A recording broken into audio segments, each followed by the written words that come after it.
Hello, and thank you so much for clicking and for watching this video. It has finished Liverpool nil, Manchester United nil in the Premier League. A game of few chances. Manchester United probably had the best two chances in the game. Bruno Fernandes and Pogba forcing relatively comfortable saves out of Alisson. Liverpool looked lively, especially in the first 20 minutes. I thought Thiago was brilliant, but he sort of just disappeared, and that was really interesting because for the first 20 minutes he bossed the midfield for Liverpool.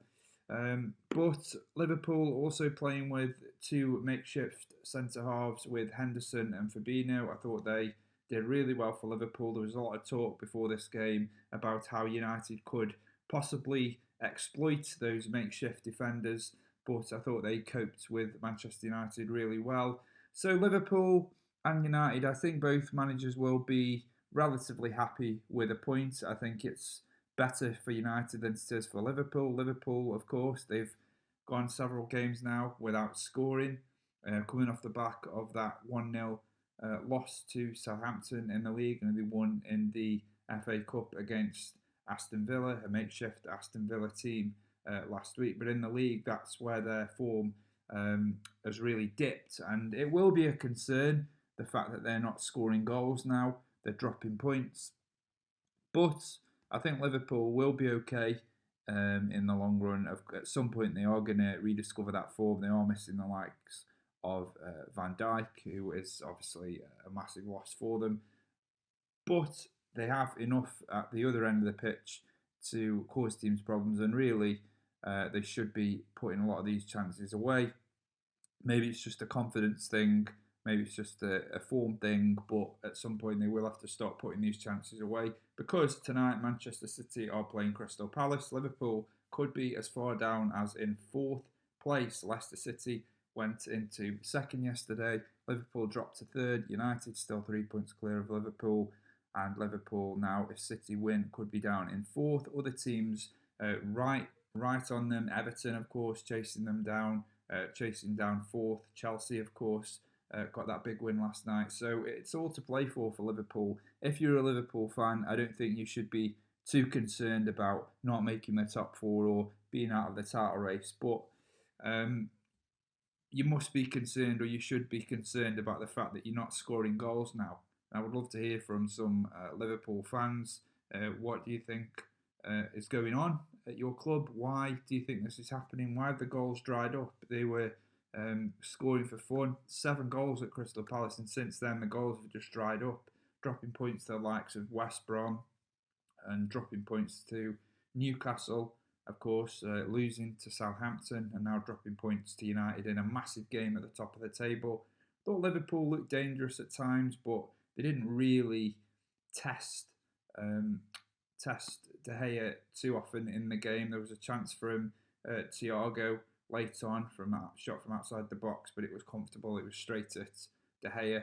And I think Liverpool, as I say, will probably be happy with a point, even though they say they won't. And the same for United. I think this point benefits Manchester United more than it does Liverpool. Neither team wants to lose, but United want to keep that momentum going. Top of the league at the moment. And their performance overall, I thought, from back to front was excellent. I thought there was a bit of a shaky start that first 20 minutes. Thiago dictating the play, running the midfield for Liverpool. But once United got through that early stage, that early phase of the game, I thought they came into their own and I thought they matched Liverpool. There were two really good chances from Fernandes and Pogba. And Pogba and Fernandes should do better, the calibre of players that they are, but it was just one of those days where I don't think the ball was ever going to go in the back of the net. But United brought Cavani on. I thought that did change the game for us, and I think we looked like more of a threat. Rashford a little bit off it again today, and Fernandes actually. Fernandes had a couple of games where he hasn't quite sparkled, but I think a lot of people say, "Oh, why doesn't Bruno Fernandes come in for the same kind of criticism as other players?" I mean, he does. He's not immune from criticism, but I think sometimes when a player has performed at the level that he has, if he has a couple of off games, you do sort of go, okay, fair enough. He's just having a little blip, and we know that he'll produce again at some point. We know that he'll be getting assists, be getting goals, be running the show again. But it is just a little mini blip for Bruno Fernandes, and I'm not too concerned. He was frustrated when he came off at the end, which I kind of like. I like when I see that a player is frustrated. I like that I see. I like it when I see that a player, one of the players for my team, really cares and doesn't want to come off and wants to keep going. I think it's a sign of frustration at being substituted and a sign of frustration with your own performance as well. I don't think it's just one particular thing, one thing in particular. So not too concerned about Bruno Fernandes's performances as of late. He will come good again. He is top class. He has been top class, and every player has little blips. He can't get 10 out of 10 performances week in, week out, as he has been doing. But this is as I say, I think this is a good point for Manchester United. They've got 2 games now against Fulham and Sheffield United in the Premier League. The next 2 league games, Liverpool have got Burnley and then Spurs. So United on paper would say those 2 games against Fulham and Sheffield United are winnable games. Now, I don't write any team off. I don't think that you can just say that's 3 points, that's 3 points, that's 6 points. But I would say United's 2 games look more winnable than Liverpool's next 2 league games. Just in terms of their form, in terms of the fact they're not scoring goals. They're coming up against the Burnley team that is going to be difficult to break down, that are tough, that are physical. United have just gone there and got a 1-0 win. Really had to work for that, really had to fight and scrap and scratch for that and claw for that and for that 3 points, and got it a bit of quality undid them in the end. So Liverpool will know that they're in for a fight when they go there. And then Spurs, not an easy team to break down. The form isn't great, but if they get a goal and they can get the house in order, they are a difficult team to break down. We've seen it earlier in the season. They can get a couple of goals and just shut up shop. And if Tottenham are on it defensively, Liverpool could be in for a really tough evening. But of course, we can't count out Manchester City either. They've got Crystal Palace later, and potentially Villa in the week if that game goes ahead. We don't know if Aston Villa's games are going to be back on again anytime soon. As far as I'm aware, it is on. But we've seen this weekend that certain games have been postponed.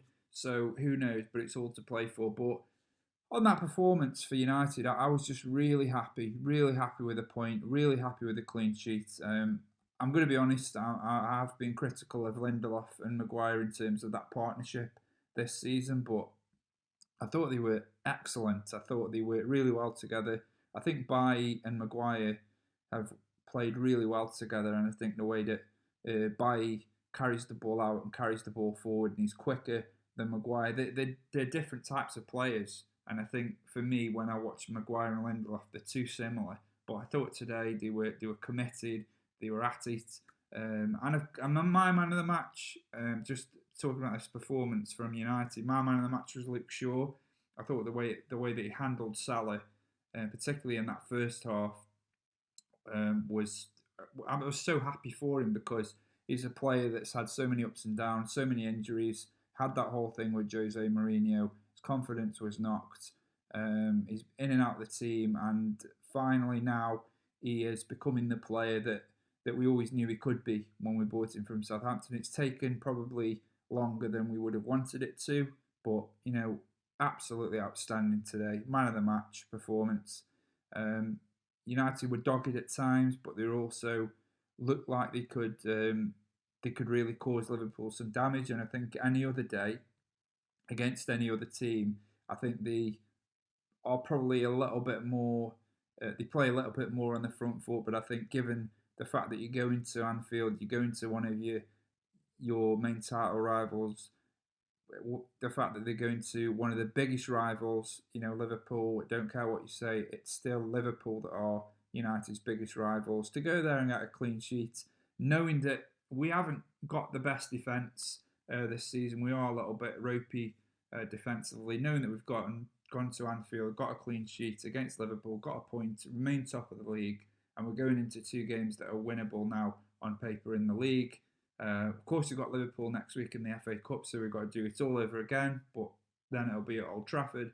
But yeah, I was really pleased with this performance. I think, we've seen again that United can play in different ways. They can play on the counter, they can grind out results, they can scrap and claw for a result like against Burnley. They can be explosive as they were against Leeds. So they can play in a manner of different ways. And today it was another kind of performance where when they had to defend, they did. They sat in and they let Liverpool sort of get on them, and we defended really well. And there were other times where we got at Liverpool, so there were different sides of our game today on display. But as I keep saying, very happy with the point, and it just keeps that momentum going. And even if I'm not sold on the idea that we are going to win the league this year, we're definitely in a title race, and long may it continue, because it was great going into a game against Liverpool for the first time in years with something on the line, in terms of like the league, like in terms of points. Normally you go into these games and it's pride. You don't want to lose to a rival. You want to beat them. You want bragging rights. But going into this game knowing that, like, oh, if we win, we win, we're 6 points clear. Get a point, we're still top. Liverpool win, they go top on goal difference. Having a game in front of us where there are now stakes was really refreshing. It's been too long, and I'm really looking forward now to the second half of the season, to seeing where we go. How far we have progressed is really, really impressive, and how much more can we progress now between now and the end of the season. It's all to play for, as they say. Massive game against Fulham in the week on Wednesday night, and then of course, as we mentioned, Liverpool again in the FA Cup at Old Trafford. So it's do or die in that one. It's not for points. It's knockout football, tournament football. So let's see. But thank you so much for clicking and for watching this video. What were your thoughts on the game? Leave any comments and any feedback in the comments section. If you haven't subscribed, then why not subscribe and leave a like. And until next time, thank you so much for watching, and I will see you all soon.